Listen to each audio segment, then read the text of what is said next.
Students, ये question 1989 में NEET exam में पूछा गया था और फिर 2005 में इसको रिपीट किया गया। ये बहुत बेसिक क्वेश्चन है जो कि chapter 3 motion in a plane chapter से है, क्लास 11 का।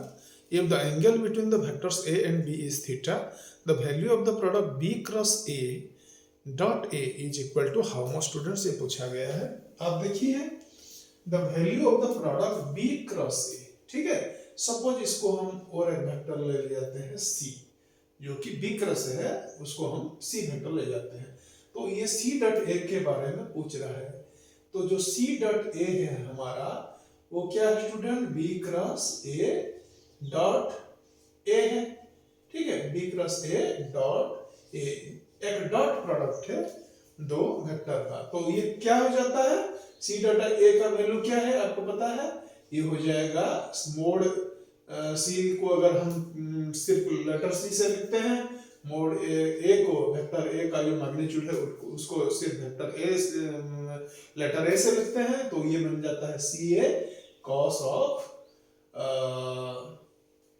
यहाँ पे तो a और b के बीच का एंगल थीटा दिया गया है, इसीलिए हम इसको लिख लेते हैं फाई। सपोज c और a का बीच का जो एंगल है फाई है, तो ये बन जाएगा ca cos फाई।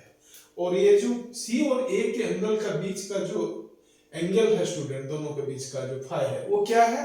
देखिए आप यहाँ पे सपोज एक वेक्टर है a, ठीक है, और ये है वेक्टर b।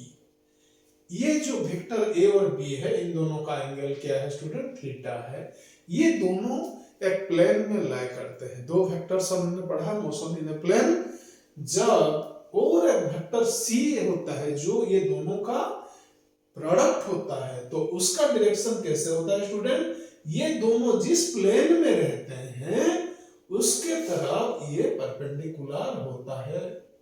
सपोज ये है डायरेक्शन, तो ये होता है वेक्टर c, जो कि ये जो प्लेन में रहते हैं उसके तरफ वो परपेंडिकुलर रहते हैं। ओके स्टूडेंट, अगर ये व्हाइट बोर्ड पे ये दो वेक्टर है a और b, तो उसका डायरेक्शन कैसे रहेगा? ऐसे रहेगा। वेक्टर c का इस प्लेन को परपेंडिकुलर रहेगा, ठीक है स्टूडेंट। तो ये फाई का वैल्यू कितना है? फाई होता है पाई बाय 2।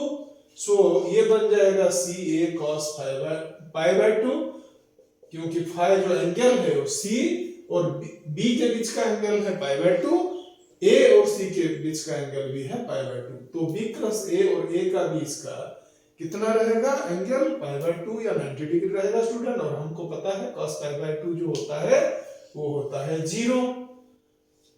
ट्रिग्नोमेट्री से हमको पता है, तो ca into 0 मतलब ये जो है 0 हो जाएगा, ठीक है स्टूडेंट। तो जो कि दिया गया है ऑप्शन डी से। ये एक बहुत बेसिक क्वेश्चन है और एक बहुत इजी क्वेश्चन है। अगर आपको बेसिक और का क्लैरिटी है स्टूडेंट, आप इजीली ये क्वेश्चन को अटेम्प्ट कर सकते हैं।